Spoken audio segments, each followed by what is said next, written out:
Welcome everybody. My name is Mehrdad Bagai, and 1 year ago this night, my life changed when I was awarded the McNulty Prize.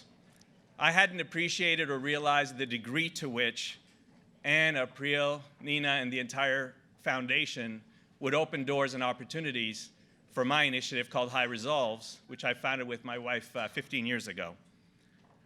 Just to give you one example, they made introductions to the World Philanthropy Forum, where I met Lorena from Cinepolis Foundation.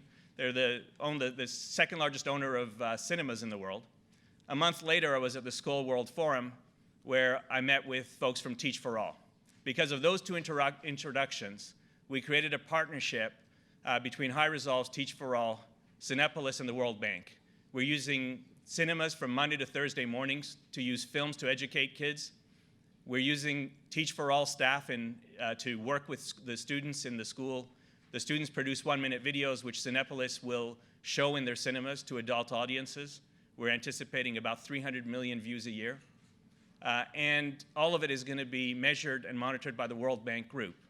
Now, that project would not be happening in Monterrey, Mexico today, were it not for the McNulty Prize, and that's just one example. I can tell you that High Resolves was only in a few countries last year. I stand with you today, and High Resolves is not only in Australia, US, Canada, and China and Brazil, but also in Mexico. We've got partnerships planned in Argentina, Chile, Peru, Colombia, Ecuador, Paraguay, Israel, Spain, Armenia, India, Costa Rica, and Indonesia. And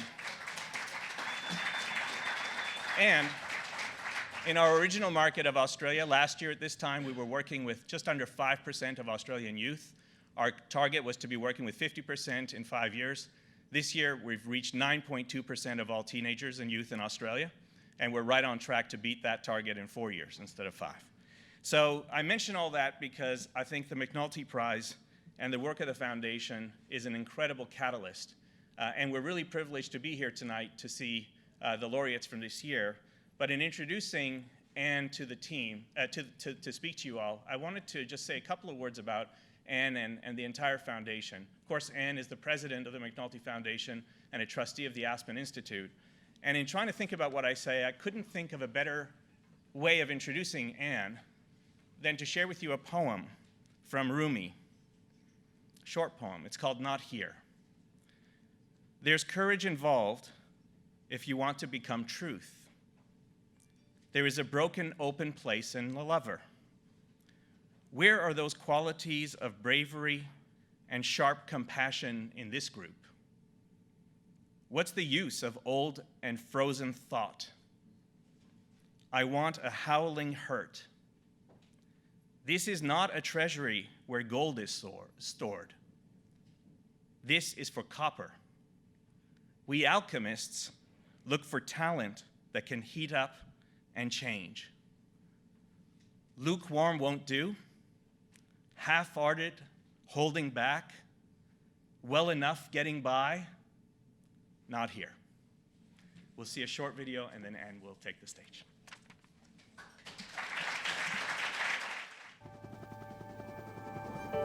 We are all faced with a choice. Will we stay in our worlds perfectly content to look out from behind our fences? Or will we show a conviction to act? We couldn't wait. We had to start something.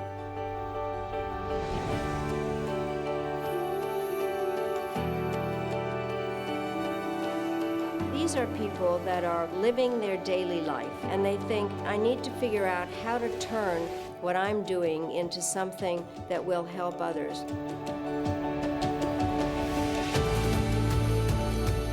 For me, leadership is about taking people to a better place that they wouldn't have gone to on their own.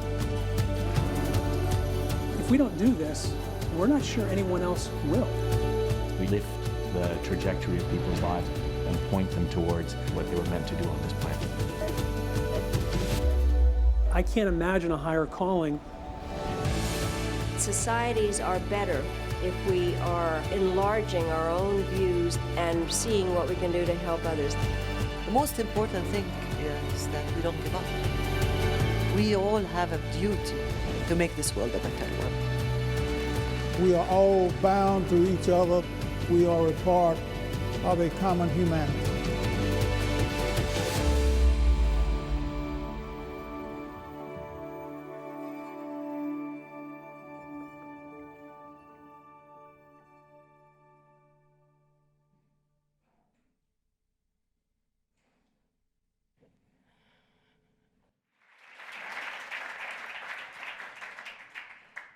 Thank you. Good evening and welcome, everyone. First of all, thank you, Mehrdad, for that wonderful introduction. I love that poem. And congratulations on all you've accomplished in the last year. Truly impressive. Now, tonight, I realize each of us here tonight is keenly aware of how many big and complicated issues we face as a country and as a world. Every single day, and maybe especially today, brings a barrage of news stories that not long ago, any one of them been shocking, and we would have been talking about it for a month. All of this can be so overwhelming, and it can put us in a place where we get stuck in that place as if we're looking up from the bottom of a well. But we are not in that place tonight.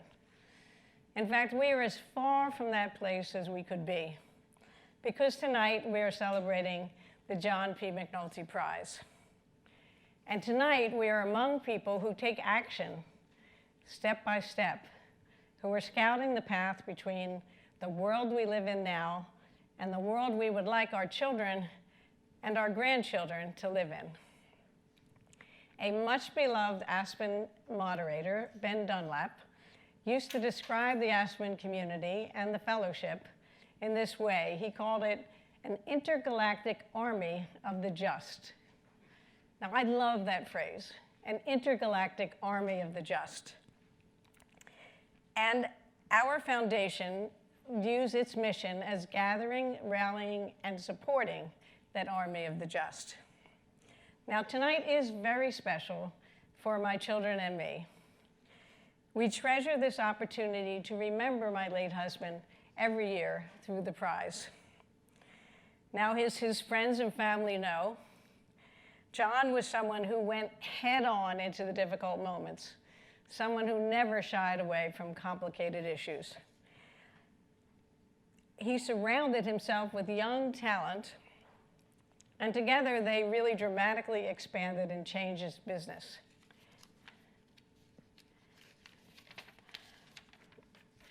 Now, just last week, in fact, I ran into one of John's colleagues. Some of John's colleagues are also here tonight, but I ran into one of his early proteges, who is now himself in a very senior position. And he was telling me that he is incredulous when he looks back now at just how John saw things in him that even then he didn't even see in himself, and how John set high expectations for his young team and pushed and challenged them to achieve them. So John always knew that it wasn't about him. It was really about unleashing the talent of others. So through the McNulty Prize, we celebrate individual leaders who have found the courage to act, the moral courage to act, and are leading the path to justice. They know they can't do it alone. And each of them has really created their own army of the just. Each of those leaders is leading their own armies of the just. Now, they're leaders who have rallied communities to drive out loan sharks and payday lenders in the banking deserts of the Mid-South. Leaders who have challenged young people around the world to reduce intolerance and hatred. Leaders who have marshaled armies of saleswomen to combat childhood malnutrition by selling affordable, nutritious food products.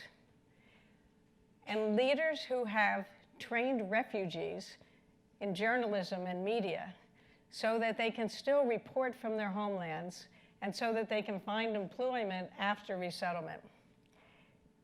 The list goes on, but really it never gets less impressive. My friend Jennifer Rabb, president of Hunter College, is here tonight. and I am reminded of Hunter College's motto, which is Unicuri Futuri, which means the care of the future is mine. Now, as I look around this room in this community, and especially our McNulty Prize laureates, I realize that our motto could well be Nostra Curi Futuri. The care of the future is ours. So tonight, I'm very happy that we will introduce you to each of this year's laureates, and we will be treated to a conversation between Aspen Institute President Dan Porterfield and Kelsey Wirth, the very impressive co-founder of Mothers Out Front. So as a very proud mother, I'm happy to introduce my daughter, who will introduce you to the laureates. Okay.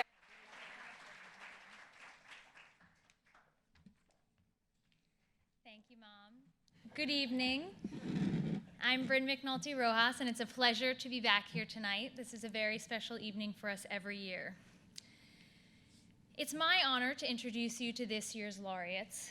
But before I do that, I'd like to recognize some of the leaders out there who are part of the army of the just that my mom just spoke about. We're lucky to have 9 current and past McNulty Prize laureates here with us tonight.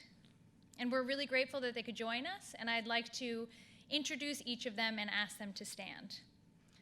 We have Jordan Castillo, John Danner,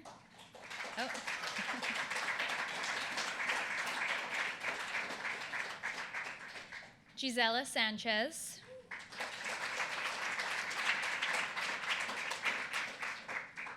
Jay Cohen Gilbert and Andrew Cassoy,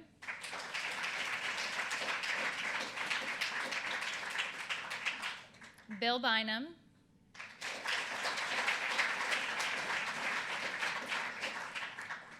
Jacqueline Novogratz,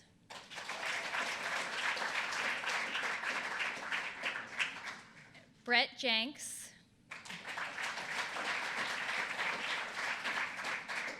and of course, Mehrdad Bagay. Thank you all for coming, and thank you for the wonderful work that you do around the world. Now, moving to the 2019 McNulty Prize laureates. In his home state of Odisha in eastern India, Sri Kumar Mishra founded Milk Mantra, a successful dairy company with ethical sourcing and social impact written into its DNA. With extension services and guaranteed high prices without middlemen, Milk Mantra is improving the lives and the incomes of tens of thousands of dairy farmers. For Milk Mantra, please welcome Sri Kumar Mishra.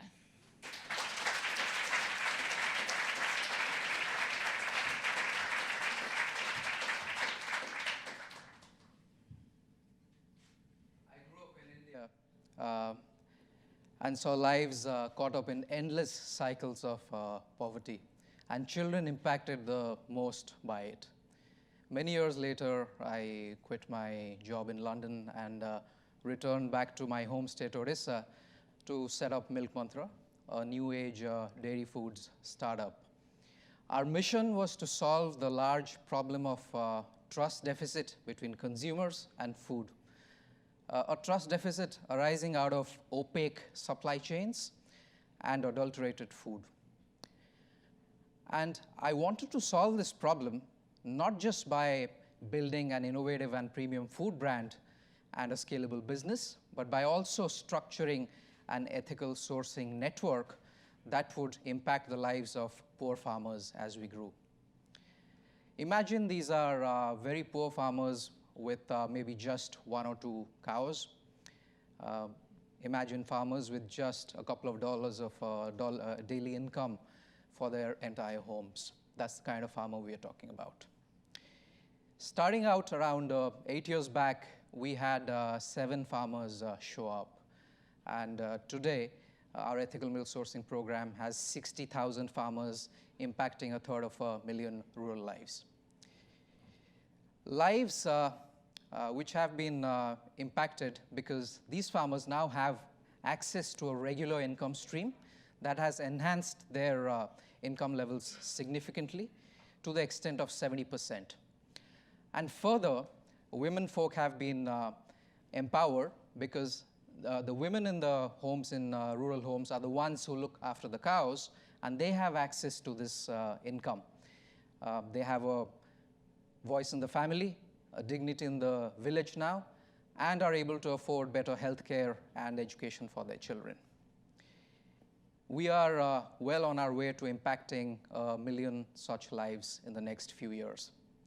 And somewhere, I believe that because of Milk Mantra, those children whose lives would otherwise have been caught up in an endless cycle, they have an opportunity for a generational change out of poverty. I thank the McNulty Foundation for recognizing my work, and thank you, Anne. It matters for all the lives impacted. And I'd like to take this opportunity to invite any one of you who'd like to understand more to come visit us anytime and see how a purposeful startup is making change happen on the ground. Thank you.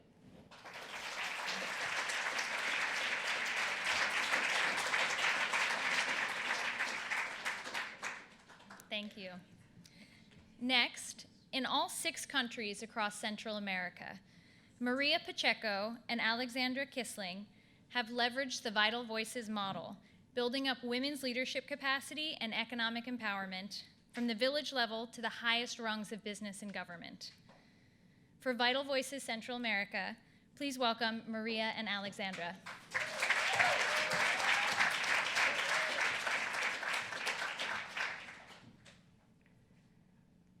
Why would a woman put a few belongings in a backpack, hold one child against her chest, and grab the other one to start walking 1,000 miles into uncertainty? She will do it because if not, she knows she will die. And the one thing she can do is walk. And that's why we're seeing the caravans that we're seeing. In Central America, though, we want to become a prosperous region, one where it's our products and our services that go across borders, while it's our families that can stay together in their homes and in our communities. The reality, though, is very different. We're a very machista society, one in which sometimes girls are taken out of school by the time they're 12, and one in which, even though you might have very educated women, they don't have a seat at the table.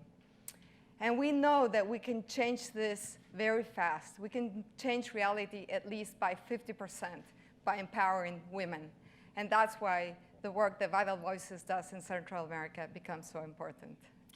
This fall, thanks to McNulty, Central American chapters from Vital Voices came together to create the first strategic planning for the next 5 years. We'll invest our work in 3 main areas: young girls, business women, and women in politics. Young girls are dropping out of school with unwanted consequences.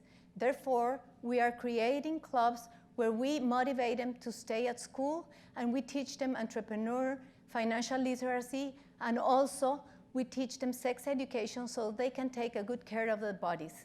In business, we train and mentor women entrepreneurs to grow their micro, small, and medium businesses. This gives them power to take control over their lives. But we also need more women to sit at corporate boards. So we find sponsors and mentors to get them there to truly make an effective change. And last but not least, in politics, if we really want to change the needle in gender inequality, we need more women in the political arena. We live in a machista society, so we need more strong and respected women leaders that influence public policies and make an effective change with their new perspectives.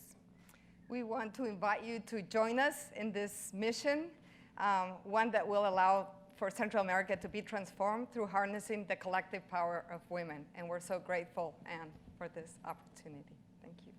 Thank you.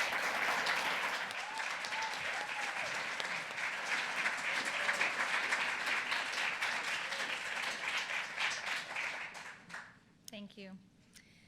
In Cape Town, South Africa, Joshin Ragubar founded the continent's first tech incubator, the Cape Innovation and Technology Initiative, which has expanded to include jobs and skills training programs for young people who are traditionally left out of that sector. Joshin has ambitious plans to take that model across the entire continent. For the Cape Innovation and Technology Initiative, please welcome Joshin.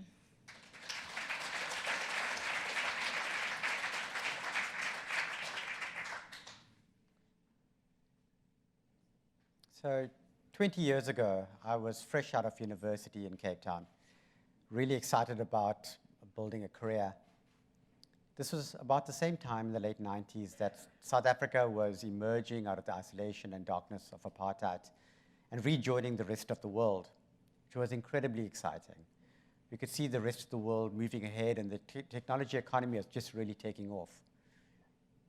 But it did feel like we were being left behind in South Africa. So as a young person, I had two choices. I could either leave and move somewhere else and try to build a career, or I could stay and try to change the environment that I lived in. So I stayed. And with a group of other committed citizens, we started the Cape Innovation and Technology Initiative, CITI, with a vision of building a world-class technology city and economy in the region where we lived. A place that people would come to rather than leave from. So fast forward 20 years, our incubation programs have supported over 4,000 tech startups. Our programs have placed thousands of young people into technology careers, and our clustering initiatives have built world-class competencies in the region. So today, Cape Town is recognized as the #1 technology economy in Africa and in the top 30 tech cities in the world, with over 40,000 homegrown technology jobs in the city. But the world does not stop moving. And looking ahead at the next 20 years, the challenges are probably be even more demanding. By 2035, there'll be more young Africans entering the workforce than the rest of the world combined. So at Citi, we set ourselves a big challenge to take what we've learned in Cape Town in South Africa and expand that throughout the continent by enabling the creation of 20 technology cities within the next 20 years. It's a privilege to be part of this McNulty community. Thank you, Anne. Thank you to the team. We really look forward to this journey together.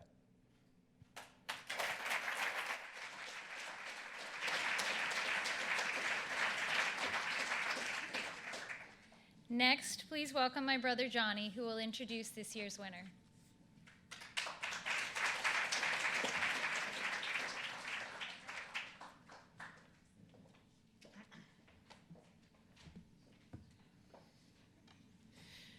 Hello, my name is Johnny McNulty, and I'm the Director of Content and a trustee at the McNulty Foundation, so I don't need this. And it is my honor tonight to introduce Kelsey Wirth and Mothers Out Front. Mothers Out Front is built around organizing teams of moms to tackle climate issues in their own communities. Those teams of moms pursue local goals and they coordinate on larger ones. Together, these moms have shifted policies that affect air quality, fossil fuel infrastructure, energy policy, and the emissions goals of entire states. Kelsey would be the first to tell you that these local groups are the leaders of this movement, because Kelsey Wirth is the kind of leader who reveals and grows more leaders among everyone who crosses her path, leaving a virtuous cycle of change in her wake. She helped build them a vehicle to protect their children's future, and they are the ones driving it. I do a fair amount of speech writing, particularly for the foundation, and one of the things I struggle with the most is the tension between what we think of as leadership and what we think of as power. Nowhere is that tension more keenly expressed than in the politics of a democracy, where we focus on individuals convincing people to hand them power and call them their leaders. But that's not really what power is, and that's not really what leadership is. Our founding documents are explicit. Sovereignty resides in the people, power granted by their consent. Our leaders, in other words, are supposed to follow our people. So it's very appropriate that Mothers Out Front was founded in Boston, the birthplace of the American Revolution. But instead of Sons of Liberty meeting at the Green Dragon Tavern, this time it's Mothers Out Front meeting at Kelsey's living room. Like that first revolution, however, it has since spread to living rooms all over the country. All politics is local, and so Mothers Out Front is local. Teams of moms stopping new fossil fuel plants and pipelines in their own backyards and lobbying state houses. Every Mothers Out Front team leads. They lead out of their right as sovereigns of the body politic, and they lead out of obligation, because only by raising their voices can they cut through the noise of lobbyists for entities that will never have children, entities that will never breathe air, entities that mark time in quarters instead of birthdays. Thomas Jefferson is said to have argued that the Constitution should be renewed every 20 years because no social contract can have the consent of future generations. Now, fortunately, everyone decided that would be a bit too chaotic, but surely we can get closer to that goal by paying more attention to those most focused on the future, our moms. Well, actually, I work for mine, so I'm probably close enough. But my point stands. In a few minutes, my mom, Ann, will present Kelsey with the 2019 McNulty Prize.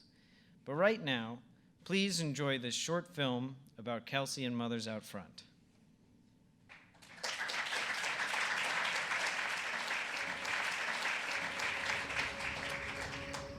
I grew up in a house that my parents built themselves,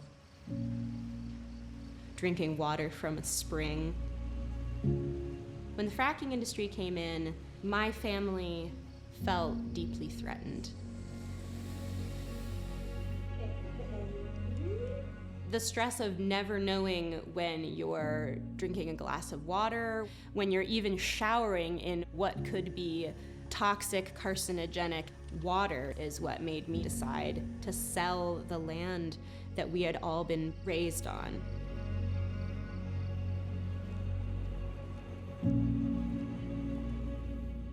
When my daughter Sophie was 4, I was reading a book to her about coral reefs. And I suddenly realized that all of the world's reefs are predicted to die in her lifetime because of climate change. Why have we made so little progress? I had this idea of starting Mothers Out Front, thinking if a car was driving down the street and then my daughter ran into the street, I would throw myself in front of her, between her and the car, because that's what you do if you're a mother. Climate change is not a distant threat. We are seeing the impacts today. I feel like this whole idea of climate change, like the world is ending, but the world has been ending for us. We've been living the hell on earth that everyone is afraid of. I'm the oldest of 3 girls. We grew up in a single-parent house. Because of pollution, we've lost our clean air, we've lost our health. I don't feel safe raising my future children here. For that to be taken away from me because of industry feels so unfair. Addressing the climate crisis is really about justice. It's about justice for our children who are inheriting a mess. This is about justice for frontline communities, mostly low-income communities and communities of color that have for decades borne the brunt of our dependence on fossil fuels. It's very easy to assume that you don't have any real power to make change happen, that it's up to the big decision makers.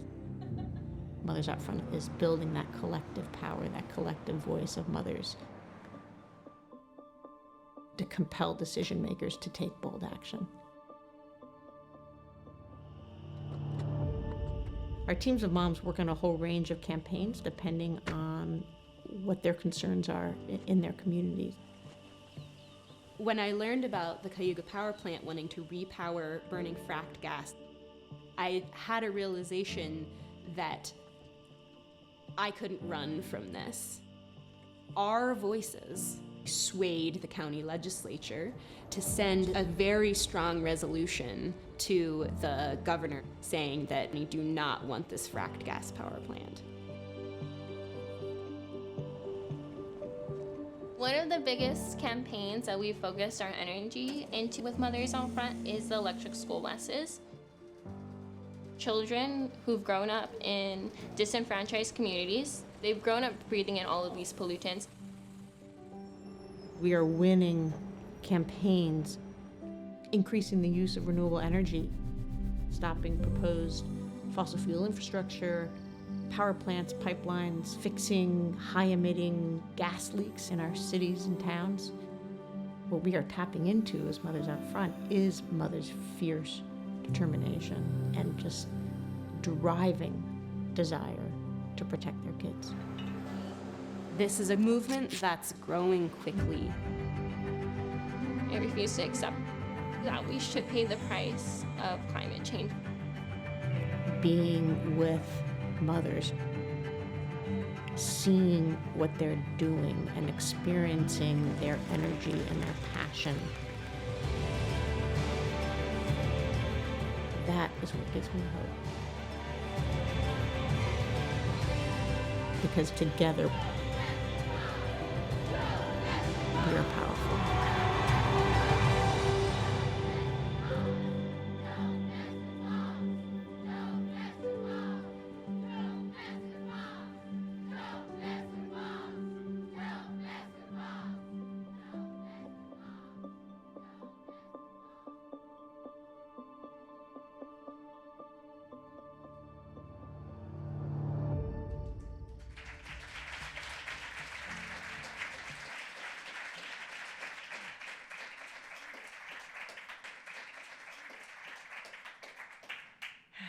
So I am thrilled to invite Kelsey to the stage and to formally congratulate her as winner of this year's McNulty Prize. Thank you.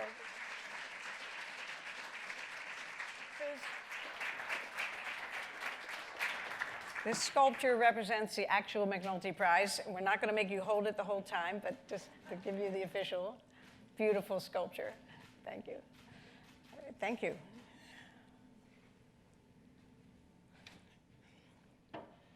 Thank you. Thank you to the McNulty Foundation. Thank you to Bryn, to Johnny, who really, that was an extraordinary introduction. I would like a copy of it, please. We can use some of that language. And really the most special thank you to Anne, who I know is a fierce as well as a beloved mother, and who has this extraordinary vision and leadership in creating this prize and this community, a growing community that I'm just starting to get a sense of, you know, the power of that, and I'm so honored to be a part of it, so thank you. A special thank you, of course, to the mothers, thousands of mothers across the country who wake up every day, go to work to protect their children. Without them, Mothers Out Front would just be a nice idea. And we have 4 or 5 of them in the third row up here, and I'm so excited to have them here with us tonight.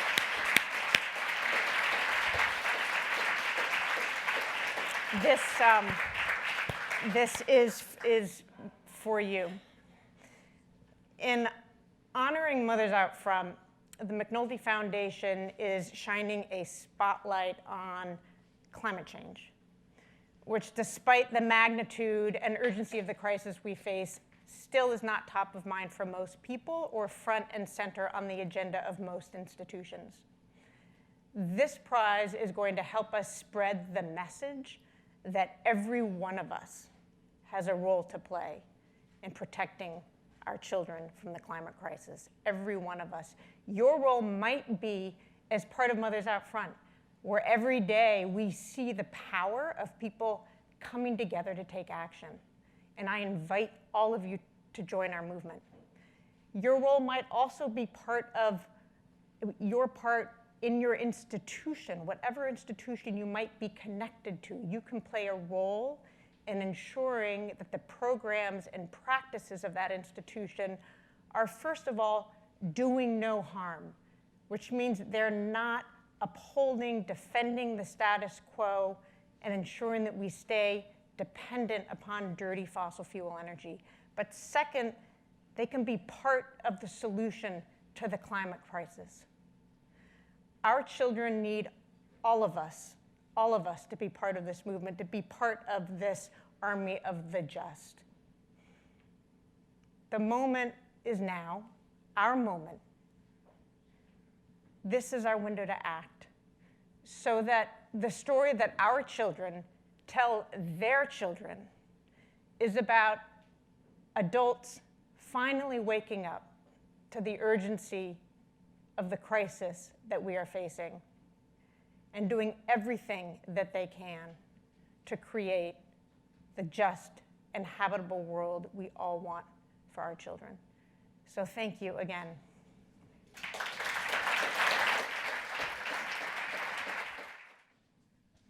Congratulations, Kelsey. Fantastic. Thank you. I'm Dan Porterfield, the president and CEO of the Aspen Institute. Thank you all for being here today. Of course, a big special thanks to Ann and the McNulty Foundation, to all of the Aspen Institute staff and trustees and supporters who are here today. Our chair, Jim Crown, is here. We take so much pride as an organization in the Aspen Global Leadership Network, the laureates who are represented here in the front row, this year's group, the 9 who stood up, you. What a force. Tremendous experience for all of us to have a chance to come together, learn from each other, and serve our societies. So let's learn a little bit about you. I've got about 18 or 19 minutes I'm allowed to interview Kelsey. And I don't want to start with what you're doing today, but let's just go back a little bit. You are the daughter of a public servant, and you spent your childhood seeing what it's like to work for and sometimes fight for change. So what were you like as a child? And say a little bit about your family. So I was raised traveling back and forth between Washington, D.C. and Colorado because my father ran for Congress when I was 4 years old. He was elected and served 18 years in Congress, and after that went to the State Department and then the United Nations Foundation. But really my entire childhood was defined by his role in political life and committing all of us by definition to a life of public service. And you grew up, no doubt, seeing that making change is not easy. Sometimes the answers aren't clear, sometimes the forces of opposition are strong, sometimes our own motivations are not yet clear to us on what we should do and how should we carry ourselves. So do you think you developed some of the sort of the methods that you use today and the ethic that you work with today as a child watching your parents? Well, I think my commitment and desire to help do something to make the world a better place certainly was influenced heavily by my childhood. But my model for change growing up was if you care enough, you run for public office, you become a powerful person, and then you influence important things, which is very different from my approach with Mothers Out Front, where I am, except for tonight, which is a rare occurrence, I am not the person out front. It's not the place I'm even comfortable being. We are all about enabling mothers from all backgrounds all across the country to take leadership themselves in protecting their children. And so we're turning that, what I saw growing up, we're turning it a little bit upside down. Yeah, and what a beautiful video too. It's so inspiring for all of us. So you went to Harvard. In fact, we're in your club right now. You went to Stanford. You became an entrepreneur. I did. And say a little bit about that stage of your life. I think it was the most unlikely stage of my life, given how I grew up and what I most cared about. and yet it gave me tremendous opportunities to develop my own understanding of how organizations work, to develop my appreciation for what it means to work with an incredibly dedicated team of people to make some disruptive change happen, in our case, in a medical device industry. And so it was very influential, to a point in my life, but ultimately was not what fed my soul and what I wanted to do. So maybe that hunger of the soul is what led you to say yes when approached about becoming a Henry Crown Fellow. What was your experience in the 5th year of the fellowship, and what did it give you in terms of your growth?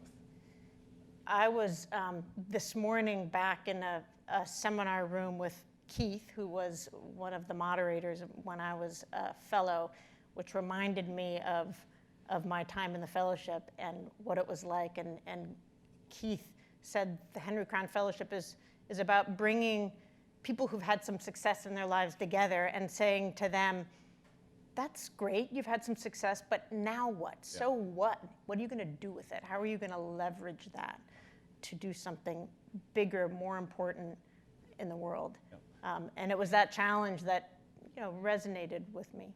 And I think probably about 7, 8 years passed between when you did the fellowship and when you first started the conversations on Mothers Out Front. Was the fellowship experience a part of you during that decade as you were wondering where would you sort of use your talents next? It was a small part, I would say, not a huge influence during that period of time, but it's an experience that I think stays with you, and the voices of people like Keith stay in your ear, actually. Yeah. It's hard to expunge them. They're kind of there. Is that a good thing or a bad thing? I think it's a good thing, actually. Yeah. We're so excited to be celebrating the 3 great moderators this weekend. Their reach across the generations is pretty amazing. It is. So we saw a little bit in the video about the spark that led you to realize this might be your calling now. Right. But tell us the story sort of live here about how you realized where you were called to express yourself and your passion for justice. Well, it really started with a moment when I was looking through a book I'd brought home from the aquarium with my daughter, Sophie, who was then 4 years old. It was on coral reefs, as you saw in the film, and I was looking through these beautiful pictures with my adorable little daughter next to me, and I suddenly realized that she won't see these things, and I'm showing her, and it made me think, what are all the other things I am reading to her about? I am showing her every day in the books that we read, in the world that we see around us, that is not going to be there or look very, very different for her because of climate change. Yeah.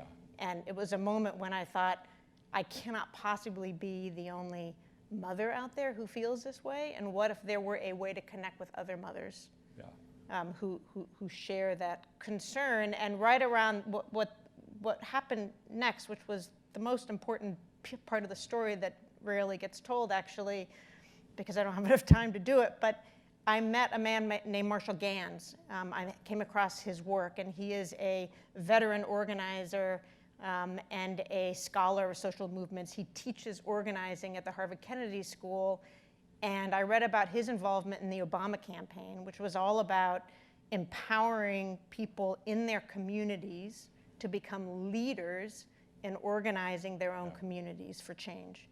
And it was that moment of meeting Marshall, developing and understanding what organizing really is, which is not just about getting a bunch of passionate people in a room together to do good things. It's actually about a practice and applying understood, tools, and there's a science to it, and a methodology, and that is where the idea for Mothers Out Front really became cemented. So what actually happened? Did you start reading his work, or did you go meet him or something? Or? Oh, I went and I met him. And in fact, I was just talking to my husband, Sam, tonight about how I came home however many years ago that was, and after a half-hour meeting, and it completely changed my life, and that's where Mothers Out Front came from. Yeah.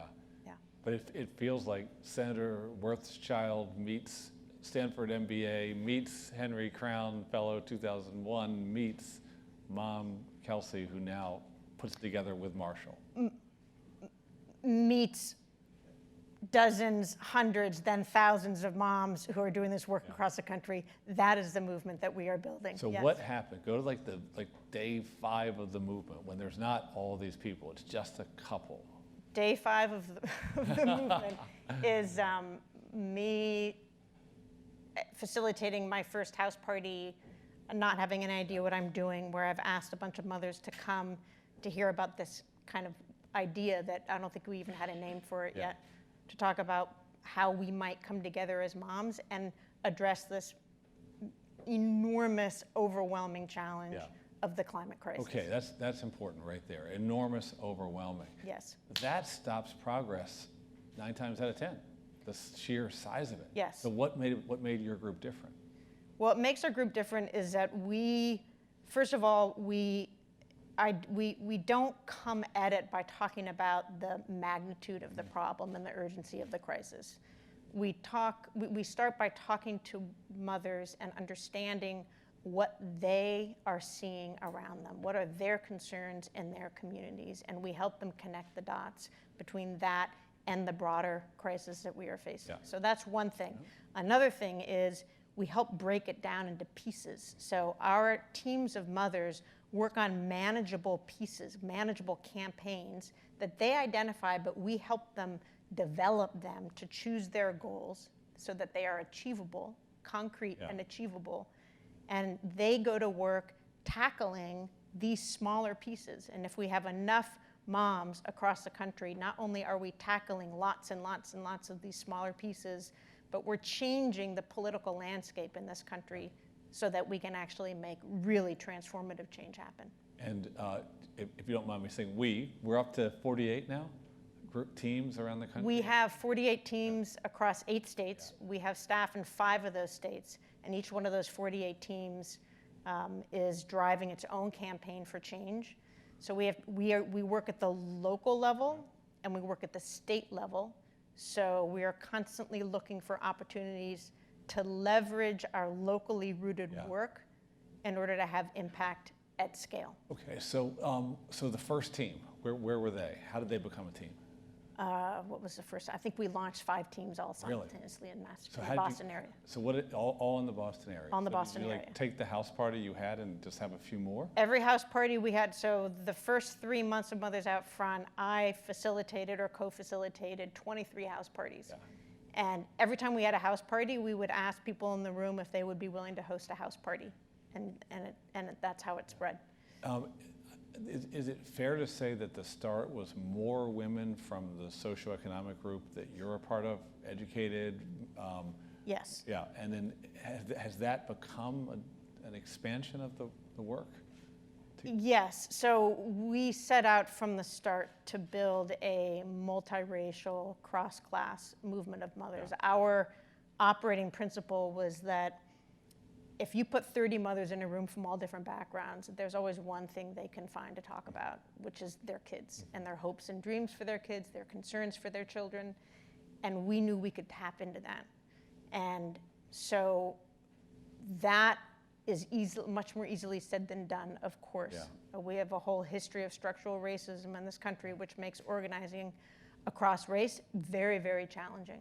And we were not good at it initially, and we continue to learn. We are on a very steep learning curve, but we remain absolutely committed to centering race and equity in the work that we do, because ultimately, as I said in the film, this is about justice. And that is something we can learn from the women's movement earlier, that the women's movement struggled to find that broader universality of women's concerns. Yes, I think we've learned from some of those mistakes. We're doing a much better job today. So as you're putting this together, how really important is it that it's mothers? Well, first of all, I want to be very clear to say that we are mothers-led. We are not exclusively mothers. So we invite everybody, whether you're a mother or not, to join our movement. We need everybody we can get. And the other thing I should say, and when I'm on that topic, is that we don't do any of our work alone. We always work with allies in everything that we do, because that's the only way we win. Being a mother-led organization is absolutely critical to the work that we do. It is what makes us different, and it is our source of power. It is our sort of magic. It is the magic of the movement that we bring to this work. And it means that no matter what it is that we're working on, we are bringing something different to that particular fight, to that particular campaign. There is something different about people speaking from the mother's voice, from the mother's perspective, from a deep love and caring for their children, and a determination to protect their children at all costs. And it changes the energy in a room. It changes the reactions from the people you're speaking to.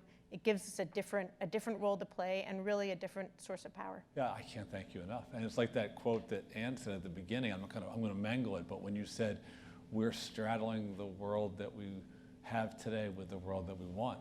That's right. For our children and grandchildren. That's so right. Perfectly phrased. Okay, and still to do it well, you have to get good. Yes. And so that means you have to learn. The organization has to cultivate the talent of the people that it's recruiting as it keeps doing more and more work. That part, the sort of human capital development, has that been important to this? Really, that is our primary role. Our primary role as an organization is to provide mothers with the training and the ongoing coaching and skills development that they need to be successful leaders in their communities. Yes. How do you think about it when you're working with maybe a new group or a new mom or set of allies to this movement, and they're coming up with a problem that you haven't experienced or worked on before, maybe something related to environmental justice and their community? What do you actually do? Do you like listen and try to break the problem down? Do you connect them to resources? How do you convert their yearning for change into constructive action that they feel they're leading? Well, usually it's not about our doing the conversion. It's about our supporting them in understanding just how many resources they have in their community. It's their knowledge and their understanding of the problems that they're facing that is the most valuable part of this, which is why they have to be front and center in this work. So say a little bit about some of the victories so far in different places. Just a few weeks ago, our moms in San Jose, California played a major role in passing the most significant ban on having gas in new construction. So that's super important, is to get fossil fuels out of our buildings. You know, in Boston alone, it's 70% of our emissions are buildings. Yes, and so this is really important. So San Jose is now the largest city in the country that has banned gas in most forms of new construction. So did the team there say to you, sort of, hey, this is what we're doing? And did you say to them, how can I help? Or did it just happen and then? I had no idea they were even working on. We have so many teams working on so many things, and that's the beauty of our movement, is that nobody runs anything by me. They don't need my permission. They do this work on their own. They get a lot of support from our organizers on the ground. So we have organizers in all of these states who provide the guidance and support and coaching that our teams need. But the moms there figured out this is an opportunity. They did enough research on their own. They decided this is what they wanted to work on, and then we provided them with the support they needed to be successful in that campaign. So is some of this what you learned from Marshall Gans? All of this is what I learned from Marshall Gans, yes. Okay, totally different question. Everybody here has seen Greta, and we've all said, wow, what a leader. And she's a child. She's 16 years old. She is. So how do you think about the role of children in this movement? I think the youth movement has been an incredible force in this country and around the world. We partner very closely with them on the youth strikes, and we're going to continue to do that going into 2020. There's a natural partnership, moms, young people, kids. They are our moral conscience. And at the same time, we cannot leave this mess for our children to clean up. First of all, it's going to be too late to avoid the most catastrophic impacts of climate change. We need to act now. Exactly. We have 11 years, according to the IPCC, the UN most recent science that came out. We have 11 years to transform our energy economy and move away from fossil fuels to avoid the most catastrophic impacts of climate change. Yep. That's our window. Yep. If we wait for these kids to grow up, when they can vote and start affecting change on their own, that's just a complete moral abdication of our responsibility as parents. And so the youth are raising awareness, which is an unbelievably important role. They are speaking truth to power. Greta speaks truth to power in a way that makes me want to constantly be challenging my inner Greta Thunberg. Yeah. She's amazing. And we cannot, absolutely cannot leave it up to them. So we've all heard this, the saying, think global, act local. Somewhere in between is government. Yes. Does the federal government, the United States, have a role to play? And obviously would seem yes, but what should it be? So the federal government, I just read something today, a Rolling Stone headline story that the federal government has been spending more money on subsidizing the fossil fuel industry in recent history than on defense. Subsidies for fossil fuels versus defense. So it goes back to sort of rule number one. Rule number one is stop doing the really dumb, bad stuff that keep us stuck in the system that we are stuck in that is destroying the planet. So that's rule number one. Rule number two is make really important, smart investments and be part of the change we need. Yeah. We need enormous amounts of public investment, and we should not be afraid of that. Yeah. I mean, that's how a lot of great transformational policy change in this country has been, of course, driven by large public investments, and we need that. And the cost of that compared to the costs we have coming our way in contending with climate change are very small. Yeah. I've heard you say before that there's a lot that anyone can do, that everyone can get involved. It's part of what Mothers does. It makes Absolutely. It possible. Everyone has a role to play, yes. And how do you balance that reality with the reality that there are structural forces that have to be changed that no amount of local action will change by itself? Well, so yes, we operate locally and we operate at scale. We need change at both levels. We need to start locally, or we need to at least be operating locally.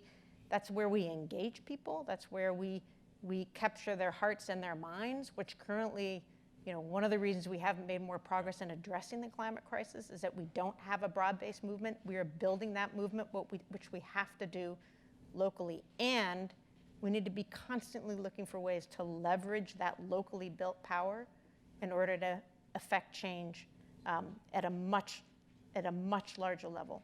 So yes, we need absolute transformative change. And it's one of the reasons why resolutions like the Green New Deal, this vision that has been put out there, is so important, because it's a transformational, aspirational, visionary picture for where we need to go as a society. So your organization has grown pretty quickly over 6 years. Yes. And we were talking earlier, and Kelsey told me that you have 30-some employees and about a $4 million budget. I know that fundraising is not easy, and growing an organization is not easy. At some point, some organizations collapse under the weight of their own growth because it takes so much to be able to scale. As you think about the futures of Mothers Out Front, do you see more growth coming? And is there something that we could do here that could be supportive of what you're trying to do with the organization in its next chapter? That's such a great softball question, Dan. So we are organizing in 5 states. I want to be clear that we have 48 teams. We have a base of about 33,000. And we have about 2,800 active volunteers. Yeah. It's that army of the just, that army of active volunteers that really drives the work, 4 of whom are right here in the 3rd row tonight. So we have an opportunity to be organizing, I believe, in every community and every state in the country. We know how to engage moms and activate moms around these issues. We know how to do that. And so it is a question of capacity. And of course, it is always a question of resources. And one of the things that is so fabulous about the McNulty Prize and this incredible honor is that it will help elevate the work of Mothers Out Front. It will help, again, as I said earlier, it will help shine the spotlight we need on the crisis we are facing and the urgency of what we are facing, so more people start to understand the role that we're playing and the role that everybody can be playing. We are part of a broader movement. Mothers Out Front's not going to save our kids, but Mothers Out Front is going to play a significant role as part of a broader movement that every one of us should be a part of. Yeah. There's so many rich ideas in the movement you're helping to participate in, I guess. You don't want to say you're leading it, you're a part of it. You've helped to catalyze it. Let's close with one more question, since we heard that it was the experience of reading to your child that made the light bulb go off. How do your children view the work you're doing? Well, we live in a household where my husband also works on similar issues, and so we're pretty careful not to do a lot of climate crisis discussion over the dinner table. I grew up actually hearing a lot about the urgency of climate change when I was a kid, because my father was working on both of my parents early on, and I remember hearing things like, "Oh, the world's going to come to an end," and just horrible, horrible things that as a child I think are not terrific things to be exposed to. So, it is our view that it is very important for our children to be aware of the challenges we face, to see that we are doing what we can to address them, to make sure that the work that we do does not come at too much of a cost of our family time together, because we value that first and foremost. And I don't pressure. I have two daughters, 14 and 12 now. I don't pressure them to come to anything. That's a good idea. They did, however, that's a good idea, right? They're teenagers. They did, however, both of them, on their own, decide they wanted to participate in the recent youth climate strikes. I had nothing to do with it. Yeah. Well, I'm not sure if our children, for Karen and me, listened to everything we were talking about or doing. My wife's this great public interest attorney, and she's working on family violence issues and has worked on immigration. And turns out now, as they're a little bit older, they're in their 20s, they're all getting into the same work. So you never know where that never know. It's true. It's inspiring. Thank you so much, Kelsey. Thank you, Thank Dan. you to all of our laureates. Thank you to the McNulty.